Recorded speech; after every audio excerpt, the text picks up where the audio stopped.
All right guys, a little fishing before work, and it is November 1st today, and it might sound a little crazy and unheard of for the northern panhandle of West Virginia this time of the year, but I'm going to do some top water fishing with my Tenkara rod. I'm using a small fly to try and make this happen. Bluegill is on the agenda just for some fun before work, and maybe get a bass. We'll see, but that's all I'm using right there, just a little fly. It's already treated with floatant, 4-pound mono leader. So let's see here. The water temperature, more than likely being a small pond this time of the year, and knowing what a couple of the other creeks and ponds are, it's probably upper 40s, 50 degrees. But surprisingly, I just got a bite already.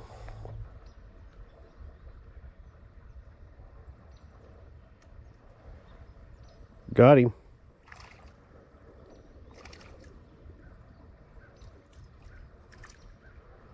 What do we get here? Little bluegill. So that was a second cast, and I was just getting ready to say, if I catch 3 to 5 bluegill, oh yeah, these guys are real cold. If I catch 3 to 5 bluegill, I'll be happy. I mean, it is November and it is top water, but we may be having a fun time today. Being second cast and already got one on the hook. I will tell you though, I've got my big rod out today, my Hellbender, and it's going to make casting a little bit difficult here at this pond because I got some stuff behind me. Got him.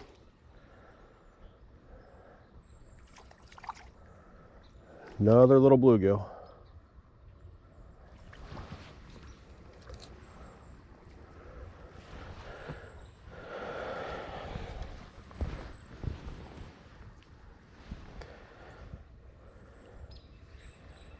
It's weird, he feels even more colder than the first bluegill I caught.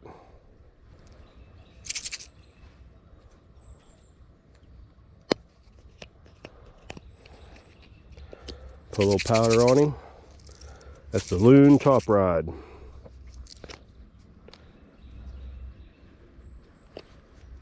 I'm not going to do much action with this fly since the water's so cold, but they are seeming pretty aggressive towards it, so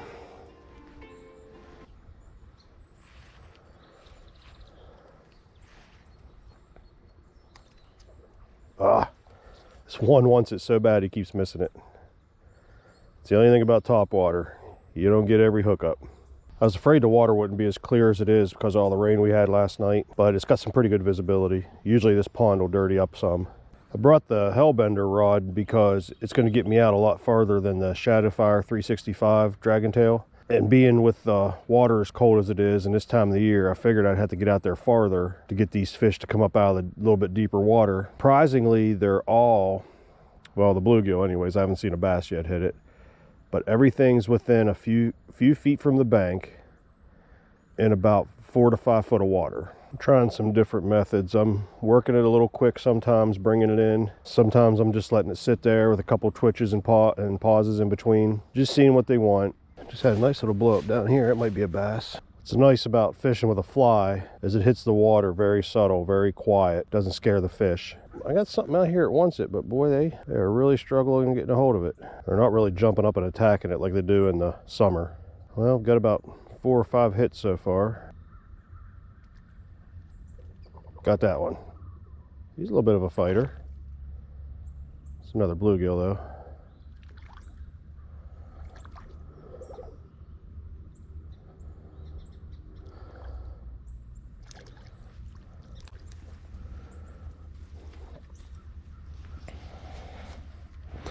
I really figured the bigger bluegills would be hitting this top water.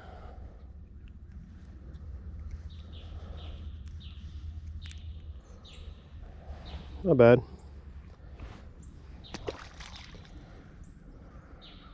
Let's see if there's any more bluegill in this spot. Well, I came here thinking 3 to 5 bluegill would be awesome. within the hour I have to fish. We've just landed 3 within like a very short amount of time, probably like 10-15 minutes of being here. It's pretty shallow down here at this end, but I'm seeing some activity. Wow, he devoured it. He got a little power to him.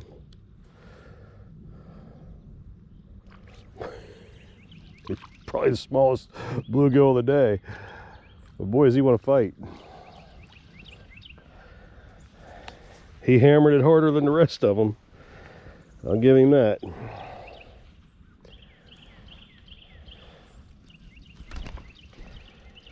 Let's do a, hang on here, buddy.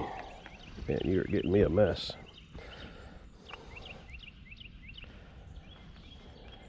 All right.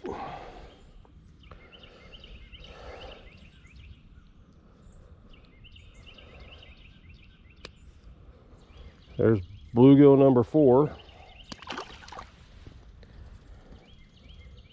My fly is getting tore up for some reason. Wow. It's not even much of a fly anymore. It's just like a piece of fuzz.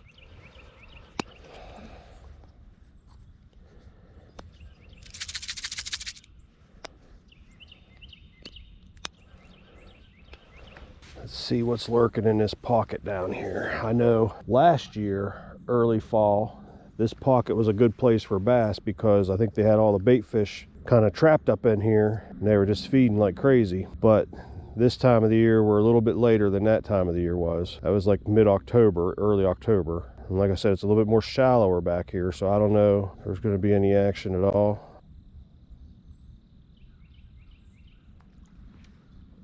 Got him.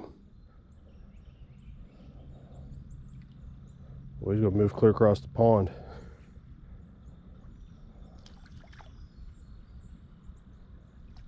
Another bluegill. Bluegill number 5.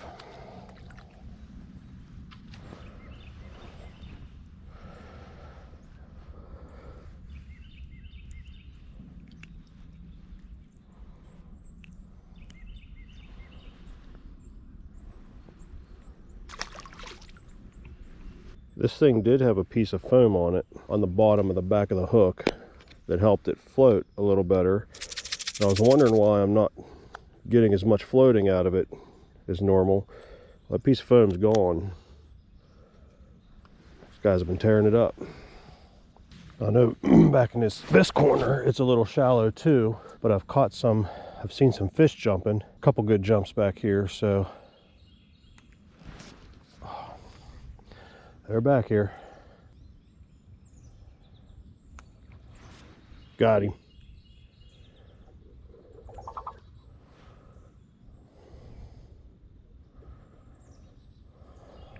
Another bluegill. Number 6 of the day.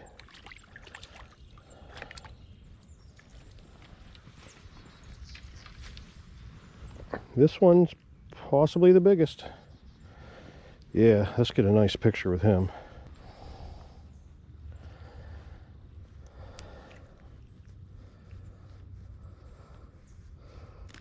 What's also I'm finding strange is some of these fish are a lot colder than others, like a very noticeably amount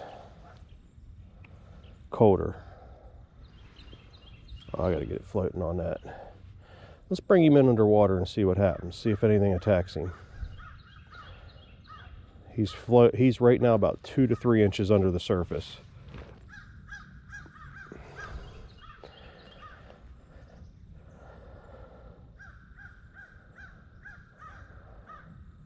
Something got him. Another bluegill. Number 7 of the day. These guys are wound up when you catch them. But he's not a topwater bluegill because my fly sunk about 2 to 3 inches. Another nice one though. Bigger bluegill are back in here. All right, let's get back on top water.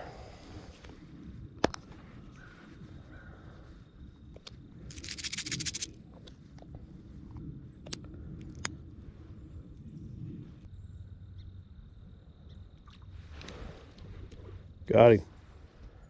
Fish on. Number 8. A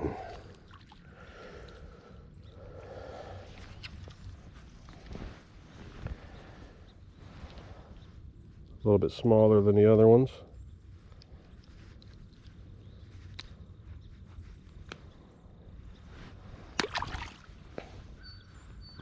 Alright, so if history repeats itself, every time I fish back in this corner, if I go over here to the side, I get a bass. So let's just see. And there's really nothing in that section, no structure or nothing, but I don't know why. I always end up getting a small bass or two from this area right here where I'm at. But so far, I've not even got a bite from a bass, so I don't know. I know bass are jumping. I can tell the difference between a bass and a bluegill. I know they're jumping, but they may not be wanting this small of a meal. My fly just went under, so let's just keep him under. My fly is about shot, guys, but I left everything clear at the other end of the pond. I really need to change it out. They got this thing tore clear up. Right now I'm bringing it underwater. I can't see it though. I lost it, so I don't know where it is. Got it. Got him. Is that another bluegill?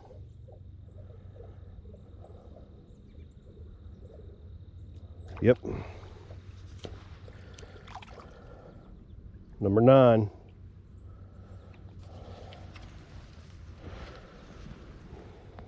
He's a nice one too.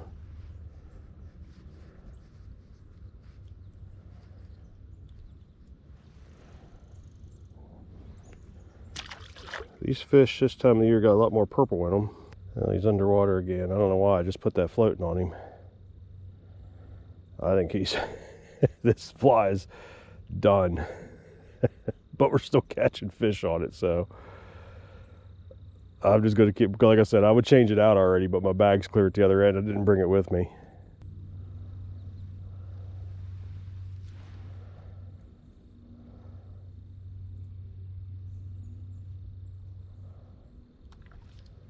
Oh, that was a good hit.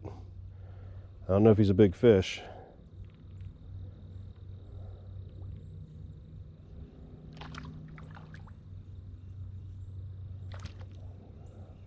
Number 10 of the morning. Oh, I lost him right at the bank. Well, I'm counting him because he came out of the water. He was nothing super huge, but he was of the bigger size, the ones I've caught. One thing I've noticed is every fish is hit right on the pause right after I get done moving it. I've been leaving it sit for 3 to 4 seconds at a time. But it's when I do pause it, it's like immediately when I pause it, they're hitting it. Some of them are hitting it a little bit later, but on average, they're getting it as soon as I pause it. I may have wore this spot out. I haven't got a bite for a couple minutes here, so we may move. Okay, I'm just going to work this section of bank back to where I started. See if there's any stragglers I missed or if any other fish has come up a little bit more shallower in the 10 or 15 minutes I was on the other side. And then we'll call it quits. For the most part though, I don't think I'm gonna be fishing topwater. My fly's back under again. It is literally just tore up so bad. Well guys, there you have it. A little fishing before work. Caught 10 bluegill on a topwater fly in November in about an hour's time. About 1 hour's time I was here. This is the fly I was using. It is tore up. Most of it's missing. It's missing a lot of, most of the red feathers are gone. The foam piece is gone. It wasn't managing to stay afloat very good at the end, no matter what I did to it. But I left my bag at the other end of the pond, so I didn't switch out. Just kept fishing with it and still catching fish. So, dragon tail hellbender, Tenkara rod. This thing is nice. And then obviously, top ride, keep your lure dry after fishing it. Paillette paste, put it on your fishing line. 4-pound mono leader, not a tippet, just regular 4-pound mono leader. Aquel for the line to keep it afloat.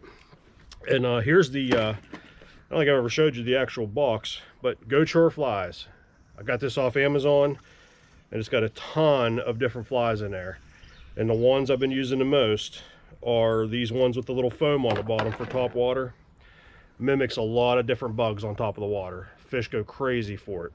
It's got that little piece of foam right in there. Works really nice. So, all right guys, got to get to work. Thanks for watching the video. Hope you enjoyed it. Top water fishing in November. Cannot beat it. What an awesome time. Thank you.